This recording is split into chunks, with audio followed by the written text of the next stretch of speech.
आओ जी बेटा, चैप्टर शुरू करने जा रहे हैं फाइनेंशियल स्टेटमेंट एनालिसिस। यहाँ पे हम क्या कर रहे हैं, एनालाइज कर रहे हैं जो हमने फाइनेंशियल स्टेटमेंट पीछे बनाई है ना लास्ट चैप्टर में। क्या बनाया बताओ फाइनेंशियल स्टेटमेंट में? बैलेंस शीट और इनकम स्टेटमेंट। वैसे फाइनेंशियल स्टेटमेंट के चार पार्ट होते हैं, क्या क्या होता है बताओ? Balance sheet, income statement, notes to accounts, cash flow statement.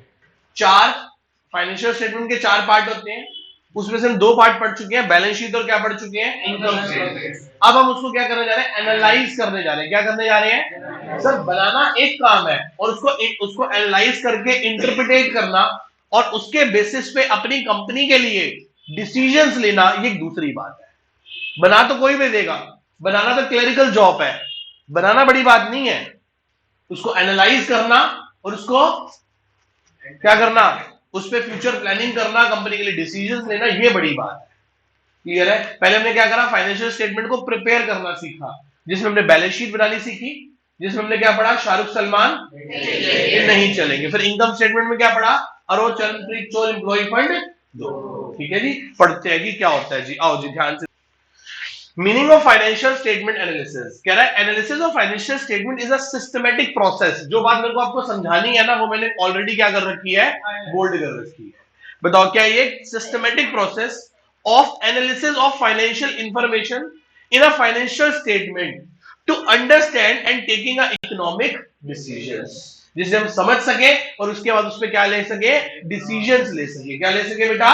Decisions ले सके। नेक्स्ट पढ़ो बेटा, क्या लिखा है? Analysis of financial statement is a study of relationship. क्या बेटा? ये study of relationship among the various financial values as set the financial statement, that is balance sheet, income statement और cash flow statement. आगे पढ़ो। Financial statement analysis a large of study relationship among the various financial factors. क्या है? various financial factors, various financial factors in a business as disclosed by a set of statement, study of trend. किसके बारे में बताता है आपको ये? Single set of statement. और क्या करता है? Study of trend. ट्रेंड बताता है आपको कि ट्रेंड कैसे है, सब समझाता हूं कैसे। ऑफ द फैक्टर्स जो भी गिवन होंगे उस सीरीज के अंदर। क्लियर है? डेफिनेशन समझ आ गई। अब हम क्या पढ़ने जा रहे हैं? टूल्स। क्या पढ़ने जा रहे हैं बेटा? चार टूल है। कितने टूल है? पहला टूल क्या है? कंपैरेटिव। दूसरा क्या है? Common size. तीसरा क्या है? रेशियो। चौथा क्या है? Cash flow. सर पहले दो टूल हमारे कोर्स में से कटे हुए हैं, तो सर समझाएं कैसे? जब कटे ही हुए हैं तो समझाएं कैसे? देखो काटने वाले ने भी क्या जबरदस्त चीज काट दी, थ्योरी में छोड़ दिया, प्रैक्टिकल काट दिया। तो थ्योरी कैसे समझाएं जब तक प्रैक्टिकल नहीं होगा? तो इसके लिए मैं आपको थोड़ा सा कंपैरेटिव स्टेटमेंट बता देता हूं कि होती क्या है, तभी हम उसको जब रीड करेंगे तो हमें बात समझ में आएगी, ऐसे समझ में नहीं आएगी। तो क्या पढ़ना पड़ेगा? मैं पहले कंपैरेटिव बैलेंस शीट बता रहा हूं। मैं आपको क्या बता रहा हूं? Comparative balance sheet. Balance sheet तो आपको आती है सबको, बैलेंस शीट तो आपको सबको आती, तो बैलेंस शीट तो आप सबको आती है पहले से। क्या होता है बताओ बैलेंस शीट में? ये equity and liability, share holder fund, non current liability, current liability, फिर एसेट्स में से नॉन करंट एसेट्स। और मैंने आपके सामने पहले से 2021 और 22 की फिगर्स पुट करके रखी हुई हैं। मेरे पास शेयर होल्डर फंड 900 था, करंट लायबिलिटी 600 थी, current liability non current liability 600 थी, करंट लायबिलिटी, तो टोटल लायबिलिटी कितनी हो गई? अगले साल मेरा शेयर होल्डर फंड 900 से बढ़कर कितना हो गया? करंट लायबिलिटी 600 से बढ़कर 1500, करंट लायबिलिटी 500 से बढ़कर 1000 हो गई, और टोटल लायबिलिटी 2000 से बढ़कर 4000 हो गई। उसी प्रकार से एसेट्स में भी इजाफा हुआ। जहां पहले मेरे पास पिछले साल नॉन करंट एसेट्स 1200 थी, वो कितनी हो गई? 2500। 800 से कितनी हो गई? और कुल एसेट्स 2000 से 4000। अब इसमें करना क्या होता था पेपर में? ये बिल्कुल फ्री के नंबर थे बेटा। ये चैप्टर जब तक था ना तब तक बहुत बढ़िया था उन बच्चों के लिए जिनको सिर्फ पास होना था। 27 नंबर वाले के लिए बहुत बढ़िया चीज थी ये, डूबते को तिनके का सहारा। 4 नंबर फ्री के एकदम, आओ और लूट लो। करना क्या है? ये क्वेश्चन में गिवन है, आपको बताना है कि एब्सोल्यूट चेंज कितना है। क्या बताना है आपको? पिछली बार शोल्डर फंड कितना था, अब कितना हो गया? 1500 में से 900 गए तो क्या आ गया? 600। बस 600। सुनो, इसका मतलब पिछले साल के मुकाबले शेयर होल्डर फंड 600 से बढ़ गया, हाँ या ना? कितने से बढ़ गया? 600 से। कितने से बढ़ गया? क्या हुआ बताओ? 900 से कितना हो गया? 1500। तो कितना बढ़ गया बताओ? 600 बढ़ गया, है ना? अब बताओ 600 900 का कितना है? 600 डिवाइडेड बाय 900 इंटू में 100 करो, परसेंटेज निकल आएगी ना? भाई कितना 66.67%। बोलो हाँ या ना, बोलो भाई बोलो। नॉन करंट लायबिलिटी पहले कितनी थी 600, अब कितनी हो गई, कितनी बढ़ गई 900 डिवाइडेड बाय 600, 3/2, 3/2 133.33 हो गई। देखने में मेरा चेक करना एक बार, नहीं 3/2 करोगे तो क्या हो जाएगा 3/2, अच्छा 150%, 150% हो गया। करंट लायबिलिटी 500 से कितनी हो गई 1000, कितनी बढ़ गई 500/500। देख रहे हो करंट लायबिलिटी पिछले साल के मुकाबले दुगनी हो गई, 100% बढ़ गई। कितनी बढ़ गई, उसी प्रकार से कुल लायबिलिटी भी कितनी बढ़ गई 100%। हाँ या ना, 2000 का 4000 हो गई और डिफरेंस कितना आ गया 2000। दिस डिवाइडेड बाय बेस कितना हो गया 100%। पर एसेट्स में भी तो ऐसे ही हुआ, एसेट्स पहले कितने की थी, अब कितने की हो गई, कितनी बढ़ गई 1300 डिवाइडेड बाय 1200, 13/12 करो क्या आएगा, इंटू 100 करो ना, 13/12 इंटू वही 100, एग्जैक्ट 108 पॉइंट, वो कितना 108 पॉइंट, बोलो 32, ये लो मैंने लिख दिया। तो कितनी बढ़ गई 108% के करीब बढ़ गई। अब आओ इसमें करंट एसेट्स पे 800 से कितनी हो गई, कितनी बढ़ गई 700/800, 7/8 87.5। टोटल एसेट्स 2000 से कितनी हो गई, कितनी बढ़ गई 2000/2000, 100%। पिछले साल के मुकाबले हमारी लायबिलिटी भी 100% बढ़ गई और एसेट भी 100% बढ़ गई। अच्छा बताओ हमने एनालाइज कैसे किया है, हमने कैसे एनालाइज किया है, ऐसे के ऐसे, इसे इंग्लिश में क्या बोलते हैं हॉरिजॉन्टल एनालिसिस। पेपर में क्वेश्चन आता है what is the horizontal analysis, तो बोलेंगे comparative statements are the horizontal analysis. पढ़े ध्यान से एक बार, पढ़ो क्या लिखा है बेटा, पढ़ो जी पढ़ो, पढ़ो जी। Comparative statement means a comparative statement of an individual item or components of a financial statement, that is balance sheet and statement of P&L account of the 2 or more years of the enterprise itself। कितने साल है बेटा इसमें, 1 साल है कि 2 साल है, 2 years। आगे पढ़ो, फिर वो कहता है both statements profit and loss and balance sheet are prepared in the form of comparative statement, comparative financial statement। This technique of financial analysis is known as the horizontal analysis। क्या कहलाएगी ये तो मैंने सिर्फ आपको बैलेंस शीट बताई है ना, ऐसे इनकम स्टेटमेंट भी बनती है। अरो चरणप्रीत चोर एम्प्लॉय फंड देने वाली जो थी ना, वो भी ऐसे ही बनती है। पर खैर हम सिर्फ जब पेपर में आई नहीं तो मुझे पढ़े क्यों, तो आपको ये तो समझ आ गया कि हॉरिजॉन्टल क्या होता है, जिसमें हम किसको कंपेयर करते हैं 2 साल को, अलग कंपनी के कि उसी कंपनी के, उसी कंपनी के। हम पिछले साल से इस साल का डाटा कंपेयर कर रहे हैं कि पिछले साल के मुकाबले हमारी एसेट्स और लायबिलिटीज में कितना फर्क आया है, कितनी बड़ी है कितनी कम हुई। क्या बोलेंगे इसको, हॉरिजॉन्टल के वर्टिकल। बोलो बेटा, पढ़ो क्या कहता है, बोथ स्टेटमेंट ऑफ, फिर वो कहता है this technique is also known as the horizontal analysis. This technique is used for the intra firm analysis. किसमें काम आती है, इंट्रा फर्म मतलब अपने आप से या किसी और से, अपने आप से, किससे, पिछले साल से। जैसे अभी मम्मी आपको बोलेगी 10th में तो इतने अच्छे नंबर आए तो इस साल नहीं आए। और जी क्या कहता है वो, दिस टेक्निक कहां पे यूज होती है, इंट्रा फर्म एनालिसिस में। जैसे मम्मी कई बार कहती है 10th में इतने अच्छे नंबर आए थे इस बार भी आने चाहिए, मम्मी 10th में तो था इस बार तो है ना। तो इंट्रा फर्म आपका ही कंपैरिजन 10th का और 12th का, या 10th में तो बहुत कम थे इस बार अच्छे हैं तो बच्चा सिंसियर हो गए 10th के मुकाबले इस साल। ये दूसरा एनालिसिस, देख शर्मा जी के बेटे के कितने अच्छे नंबर आए हैं, है ना, क्लियर है, ठीक है शर्मा जी। आओ जी, क्या कहता है वो, this technique is used for intra firm analysis, that is comparison of actual values one period with those another period of the same firm, same company की other period से। क्या बेटा ये कंपैरिजन 21 से 22, अपनी कंपनी की एक्स लिमिटेड का ही comparison है ये 21 का 22। नेक्स्ट दूसरा क्या बेटा, इंटर फर्म एनालिसिस भी किया जा सकता है, जहां पे आप 21-22 की जगह एक्स लिमिटेड और क्या ले लेते वाई लिमिटेड, तो क्या हो जाता, इंटर फर्म कंपैरिजन हो जाता। कौन सा कंपैरिजन हो जाता, inter firm. Inter firm comparison that is comparison of actual values of one firm with the another similar nature firm of the same industry की सिमिलर नेचर फर्म से comparison करोगे तो ही कंपैरिजन वैलिड होगा। अब अपना comparison, मान लो मैं comparison कर रहा हूं किसके साथ, किसी बहुत बड़ी एडटेक कंपनी के साथ, तो फिर वो कंपैरिजन कोई कंपैरिजन नहीं हुआ ना। अब परेशान हो भाई, क्यों परेशान हो कि डैडी कह रहे हैं बस हम बहुत कम प्रॉफिट कमा रहे हैं। कि कितने कमाते हैं, कहते करोड़ 2 करोड़ ही कमा पाते हैं बस। कहते on the other hand Mukesh Ambani रोज के 5 करोड़ कमाता है। तो भाई कंपैरिजन तो गलत कर रहे हो ना। बराबर के लोगों से कंपैरिजन करोगे तभी तो बात सही निकल के आएगी। पेरेंट्स भी ऐसे करते हैं तुम्हारे, है ना। तुम्हारा कंपैरिजन किसी जैसे वेरी टैलेंटेड के साथ, सुपर टैलेंटेड के साथ कर देते हैं, तो फिर वहां दिक्कत होती है। ठीक है, चलो आओ। बेटे हम करते ही नहीं, ठीक है। ईर्ष्या भावना मन में लाते ही नहीं, द्वेष की भावना मन में ना आए। चलो नेक्स्ट आओ बेटा, कॉमन साइज स्टेटमेंट। क्या बेटा, कॉमन साइज। क्या बेटा, ये रही कॉमन साइज। अच्छा बताओ इसको क्या बोला था, हॉरिजॉन्टल। क्या बोला था इसको, इसको क्या बोलते हैं, वर्टिकल। क्या बोलेंगे इसको, ये ऐसे चलेगी, ऐसे वर्टिकल। ठीक है। अब देखो वर्टिकल समझाने के लिए आपको छोटी सी बात समझाता हूं, ठीक है।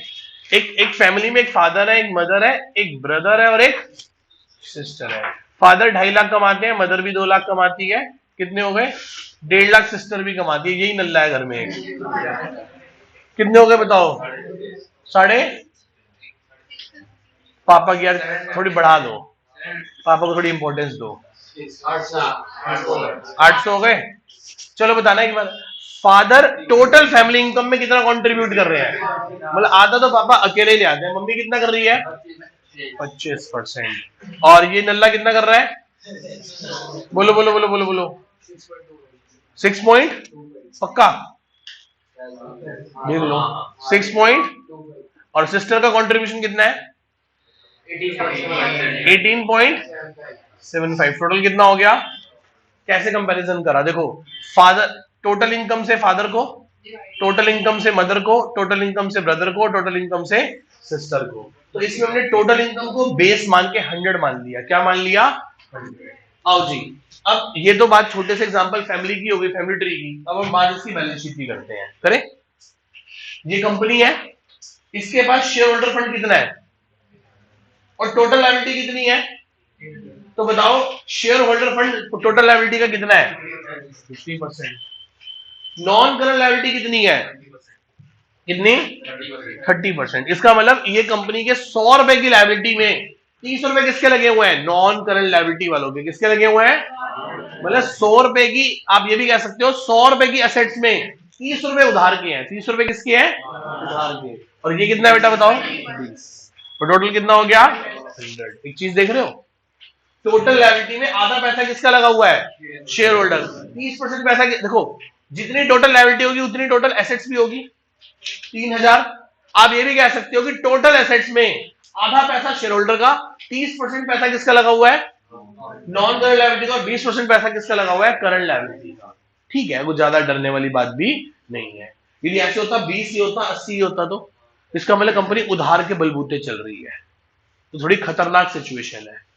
जब भी आपको जनरली इनकम स्टेटमेंट या बैलेंस शीट पढ़ के कुछ खास समझ नहीं आ रहा होता, आप डिसीजन तक नहीं पहुंच पाओगे कि इस कंपनी के शेयर खरीदे या ना खरीदे।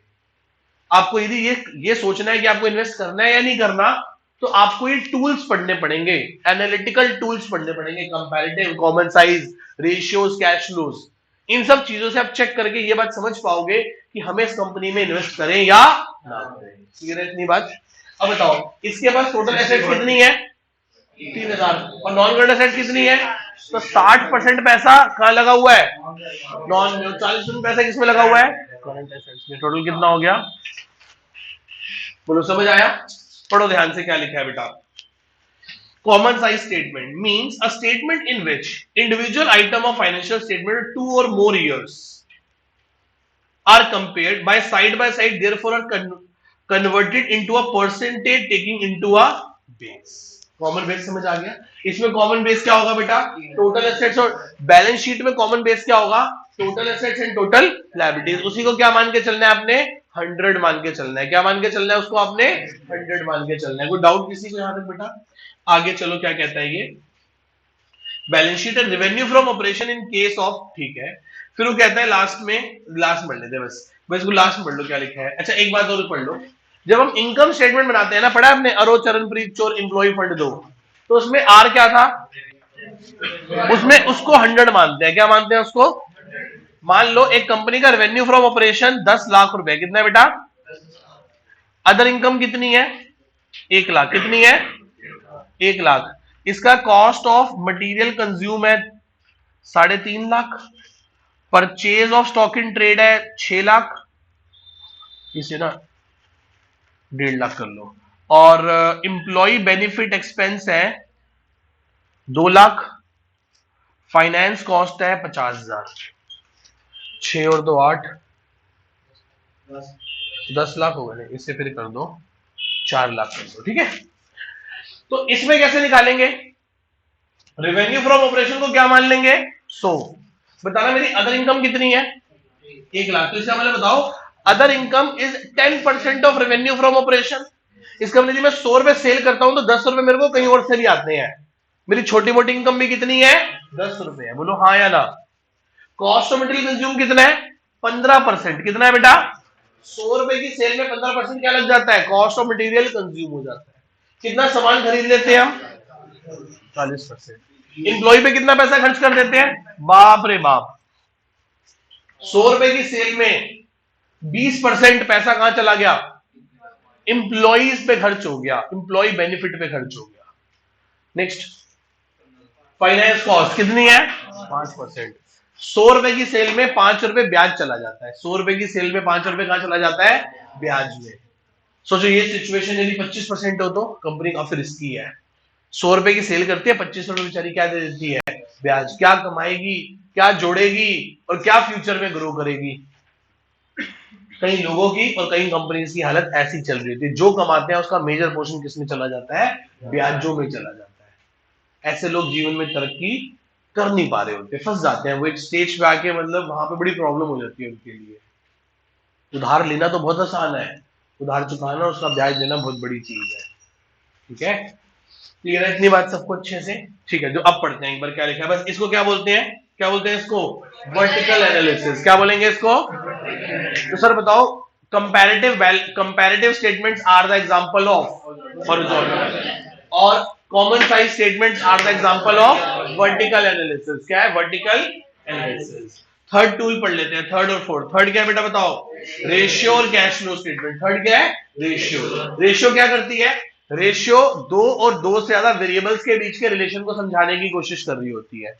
मैं आपको रेशियो ज्यादा नहीं समझा पाऊंगा क्योंकि हमने चैप्टर ही नहीं पढ़ा अभी, तो हल्का सा वैसे समझा देता हूं। लेट सपोज एक रेशियो होती है डेट इक्विटी रेशियो। क्या होती है?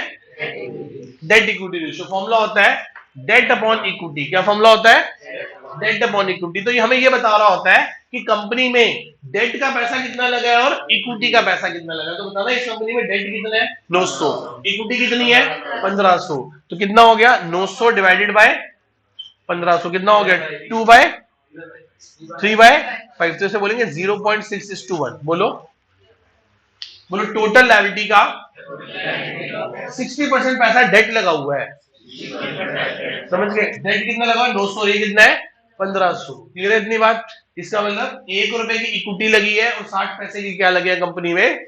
डेट लगा हुआ है। क्लियर है इतनी बात? तो ये क्या करता है? ये आपको डिसीजंस लेने में ये टूल्स क्या करते हैं? हेल्प करते हैं। और उसी टूल में से एक टूल का नाम क्या है? Ratio analysis. क्या करता है? दो या दो से ज्यादा वेरिएबल्स के रिलेशन को समझाता है। कौन? Ratio analysis. लास्ट टूल कौन सा है बेटा? Cash flow statement. Cash flow statement हमें यह बताती है कि कंपनी का कैश का फ्लो कहां से है, कहां से पैसा आ रहा है और कहां पैसा जा रहा है।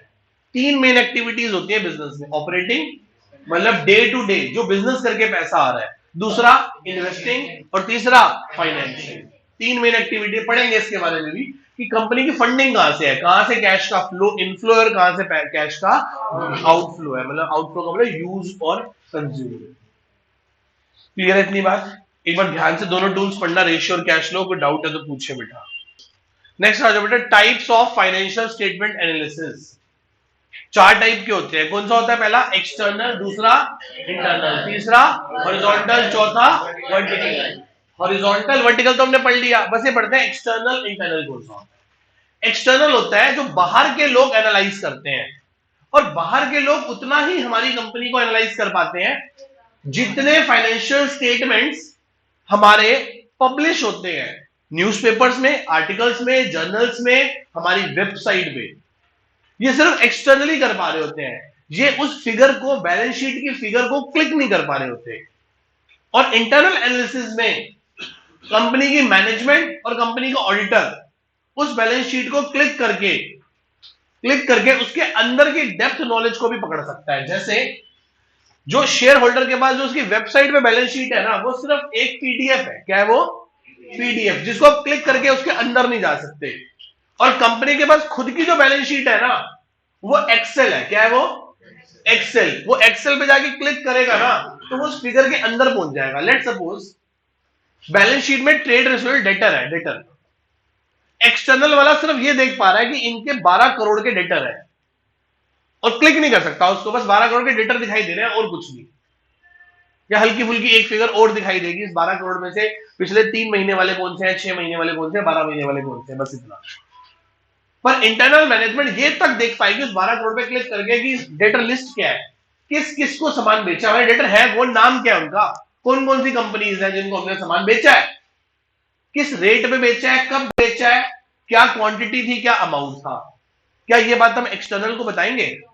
सर वो तो फिर कॉम्पिटिटर को भी पता चल जाएगा कि ये लोग इस बंदे को इतने इतने रेट पे इतना इतना माल ऐसे ऐसे बेचते हैं, तो उसको भी पॉलिसीज बनाने में आसानी हो जाएगी। तो एक्सटर्नल सिर्फ उतना ही एनालाइज कर पाता है जितना director report, auditor report, financial statement जो बैलेंस शीट नेट पे पड़ी है या जो न्यूज़पेपर में प्रिंट होती है। मैडम बोलती है ना कि न्यूज़पेपर में से काट लो एक बैलेंस शीट, तो कहां से काट के ला रहे हो आप? कहां से? एक्सटर्नल से कि इंटरनल से? कंपनी अपनी एक्सेल शीट आपको फॉरवर्ड करेगी, कंपनी पीडीएफ दे रही है। आप किसी भी कंपनी की वेबसाइट पे जाके उसकी एनुअल रिपोर्ट कॉपी करो ना, तो पूरी पीडीएफ डाउनलोड हो जाती है। पूरी क्या डाउनलोड हो जाती है? आप देखते हो कुछ बच्चों ने शुरू में की हुई थी, 200 250 पेज की एनुअल रिपोर्ट पूरी हो जाती है। बच्चे पूछते सर इसमें से बैलेंस शीट कहां है? तो उसमें सबसे पहले क्या होगी, पढ़ो ध्यान से, ऑडिटर रिपोर्ट, नहीं डायरेक्टर्स रिपोर्ट, ऑडिटर्स रिपोर्ट, उसके बाद फाइनेंशियल स्टेटमेंट्स होंगे। अब देखो पेज नंबर 70, 75, 80 पे जाके वो मिल रही होती है। बड़ी की थी डाउनलोड किसी ने? फाइल बना ली अभी तक? फाइल बनाओगे, जब वो डाउनलोड करोगे, किसी भी कंपनी की डाउनलोड करना, अब आपको समझ में आएगी। इस स्टेज पे जब आप किसी भी कंपनी की बैलेंस शीट डाउनलोड करोगे, पढ़ोगे, तो अब आपको समझ में आएगी, आज से पहले समझ ना आती। क्लियर है? पढ़ो क्या लिखा है बेटा। हाँ जी पढ़े थी। एक्सटर्नल एनालिसिस क्या पढ़ने जा रहे हैं? पढ़ो। External analysis is conducted by those do not have access to detail records of the enterprise. वो करते हैं जो सर बहुत ज्यादा डिटेल अकाउंट्स हमारे एक्सेस नहीं कर सकते, मतलब जिनके पास हमारी क्या नहीं है, एक्सेल शीट नहीं है। क्या नहीं है? एक्सेल शीट नहीं है। आगे, therefore they do not have they have to depend upon our published accounts, that is statement of P&L and balance sheet, directors and auditors report. Such type of analysis is made by कौन करते हैं? Investor, lenders, creditors, government agencies and research scholars. Clear है?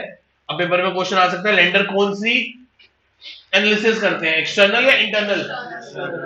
Internal सिर्फ कौन कर सकती है? Management. कौन कर सकती है? मैनेजमेंट। या एक और व्यक्ति है बाहर का जो हमारे अकाउंट्स चेक कर सकता है, कौन? ऑडिटर। कौन? ऑडिटर। ऑडिटर के पास ये राइट होता है कि वो हमारे बुक्स ऑफ अकाउंट्स को क्या कर सकता है? चेक कर सकता है, पर कॉपी करके ले जा नहीं सकता। कॉपी करके ले जा नहीं सकता। ये बहुत बड़ी कंपनी है तो ऑडिटर को भी उसका लैपटॉप अंदर लाने के लिए अलाउ नहीं करती, कि बाहर रख के आओ। हो सकता है कि आपके पास तो ऐसी सिमिलर 4 कंपनियां हो और आप किसी और कंपनी से पैसे लेके हमारी सारी कंपनी का डाटा वहां लीक कर दो, तो हम तो सब खत्म हो गए ना सारे के सारे। भाई टेंडर प्राइस, किस प्राइस पे हमने कस्टमर को कोट किया था, ये बात पता चल जाए तो आप किसी का कितना भी कस्टमर तोड़ सकते हो। तो सिर्फ वो क्या कर सकता है? वो सिर्फ देख सकता है, कॉपी वो भी नहीं कर सकता। कॉपी सिर्फ कौन कर सकती है? मैनेजमेंट। आप बड़ी कंपनी के अकाउंट्स डिपार्टमेंट में जाओगे ना, तो वहां उनके सीपीयू पे कभी भी आपको पेन ड्राइव लगाने का ऑप्शन नहीं होगा। आप किसी भी तरीके से उनका डाटा ना मेल कर सकते हो ना कुछ कर सकते हो, क्योंकि डर तो मुझे इंप्लॉय से भी है ना कि वही डाटा यहाँ ना कर दे। तो कोई डाटा आप कुछ नहीं कर सकते। और अब तो कंपनीज और बहुत बढ़िया कर रही है, जीरो पेपर पे काम कर रही है। पेपरलेस, अकाउंट्स डिपार्टमेंट में कागज ही नहीं है, जो करना है सिर्फ मेल मेल खेलते रहो, वो भी इंटरनली, एक्सटर्नल मेल नहीं होगा। एक डिपार्टमेंट दूसरे डिपार्टमेंट को मेल कर सकता है, एक्सटर्नल मेल नहीं होते, ठीक है ना। वहां वाईफाई चलता है किसी का कि फेसबुक चला रहे हैं लोग इनको बैठ के, इंस्टाग्राम स्नैपचैट ना भाई, ठीक है। चलो आओ वापस। शेयर होल्डर एक्सटर्नल है, शेयर होल्डर इंटरनल कैसे हो सकता है? वो डिसीजन ले सकता है पर वो अकाउंट्स एक्सेस नहीं कर सकता सारे के सारे, ठीक है, जब तक वो मेजर शेयर होल्डर ना हो, ठीक है। आगे बढ़ो बेटा, क्या लिखा है? Internal analysis. Internal analysis is conducted by the management. कौन कर सकती है ये? Management. To know the financial position and operational efficiency of the organisation. The important feature of such analysis is that the management have access all information of the enterprise। वो सभी information को क्या कर सकते हैं? एक्सेस कर सकते हैं। therefore the analysis is more detailed, extensive and accurate। आगे कहता है वो, external analysis is carried out by the outsiders such as creditor, lender, banker, debenture holder and government agencies। और internal analysis is meant by the management. सिर्फ कौन कर सकती है? वो मैनेजमेंट कर सकती है और कोई नहीं कर सकता, ठीक है। नेक्स्ट कौन सा है बेटा बताओ? हॉरिजॉन्टल। क्या होता है हॉरिजॉन्टल के अंदर? जी हॉरिजॉन्टल, इसमें क्या थी? कंपैरेटिव स्टेटमेंट थी। क्या थी इसके अंदर? कंपैरेटिव।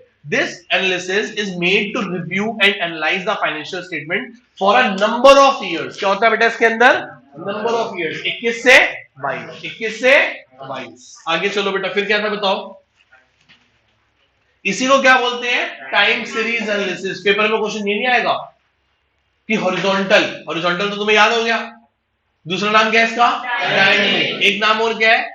Time series analysis. क्या बोलते हैं इसको? It shows the comparison of the financial data for several years against a choose base year. क्या लेंगे बेटा इसमें? Base year. It is useful for trend analysis and long term planning. किसमें काम आता है बेटा ये? ट्रेंड एनालिसिस और लॉन्ग टर्म प्लानिंग में। 2016 से हम क्या देख रहे हैं कि अपवर्ड ट्रेंड की तरफ कंपनी जा रही है। हर साल number of customers, number of जो अमाउंट ऑफ सेल्स है वो क्या हो रही है? बढ़ती चली जा रही है, क्लियर है। तो ये कंपनी की लॉन्ग टर्म फाइनेंशियल प्लानिंग में कंपनी को क्या करती है? हेल्प करती है। आगे चलो, it is a time series analysis. It show the comparison of the financial data for several years against a choose base year। It is used for trend analysis and long term planning। Comparative statement and common financial statements are the examples of horizontal, dynamic and time series analysis। तीनों नाम याद हो गए? इसे क्या बोलते हैं? Horizontal बोलते हैं, और क्या बोलते हैं? डायनेमिक, और क्या बोलते हैं? Time series analysis. टेस्ला है ना, टाइम सीरीज एनालिसिस। क्या हो गई? Time series analysis. तो क्या क्या नाम है इसके बोलो?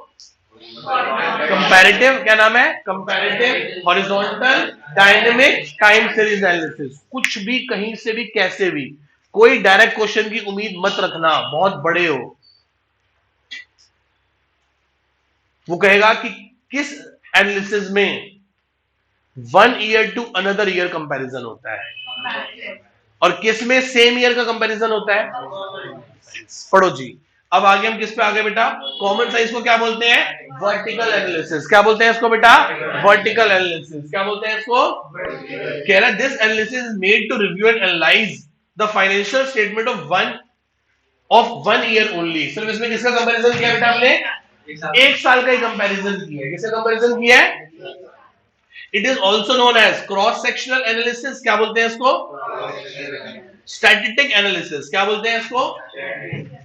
इसे बोलते हैं स्टैटिक एनालिसिस, इसे बोलते हैं क्रॉस सेक्शनल एनालिसिस। क्या बोलते हैं इसको? Cross sectional. क्या क्या नाम है इसके बोलो?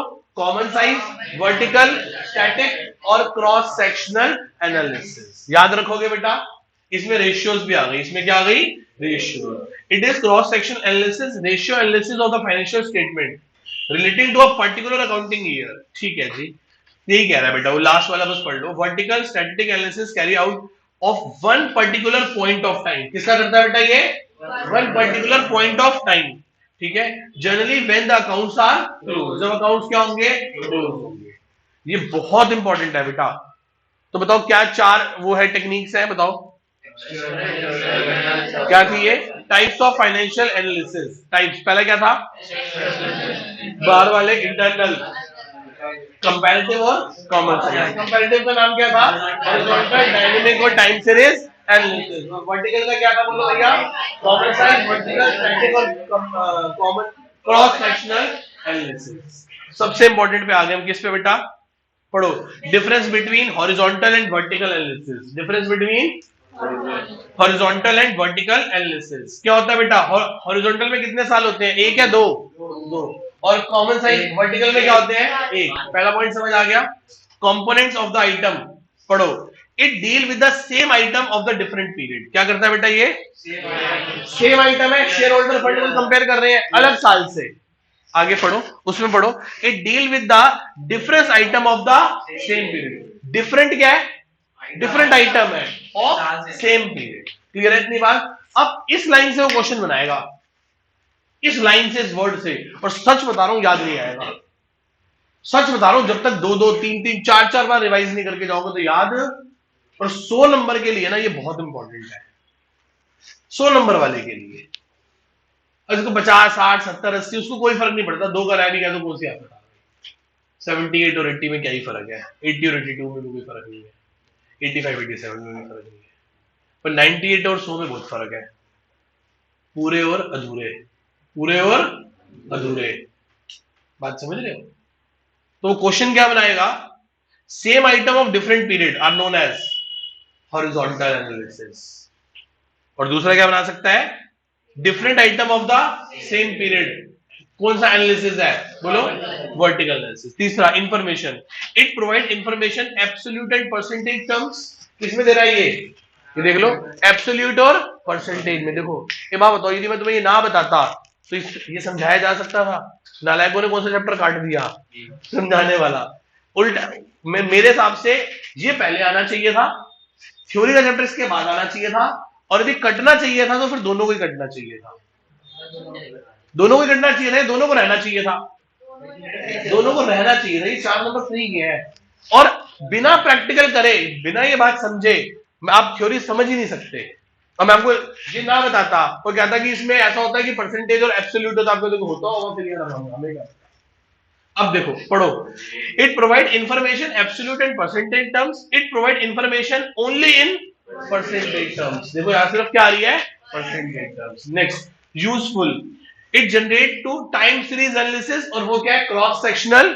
सही बात है, ये टाइम सीरीज एनालिसिस है और वो कौन सा है? क्रॉस सेक्शनल एनालिसिस है। Comparison, it is a part of comparison और it is step towards comparison.